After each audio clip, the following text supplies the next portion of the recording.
দেখেন গাইস, মানুষ তো আর এমনি এমনি বলে না যে শখের তোলা লাখ টাকা। এই যে একটা মেশিন দেখেন, মালয়েশিয়ান টাকায় 2400 কি 2500 রিঙ্গিট এই সেটটার দাম। একবার চিন্তা করেন বাংলাদেশি টাকায় প্রায় 70-80 হাজার টাকা প্লাস। তো শুধুমাত্র এই একটা না, আমি আপনাদেরকে দেখাই, এইখানে অনেকগুলো মেশিন আছে যা সবগুলোই 1200-1300। শুধুমাত্র এখানে একটু কম দামের মধ্যে এই একটা আর এইটা। অথচ এই যে এই মেশিনটা বা এই মেশিনটা, এগুলা সবই দামি। অবশ্য আমরা জানি যে এগুলা দামি, কিন্তু আমরা সার্চ দিয়ে শপিতে ট্রাই করে দেখলাম যে এগুলার আসলে দাম কেমন।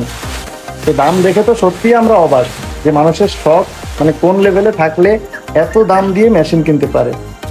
তো দেখেন এখানে লক্ষ লক্ষ টাকার মেশিন আছে। শুধু এগুলা না, আমার বসের আরো কয়েক সেট মেশিন আছে যেগুলো ওইখানে উঠানো আছে।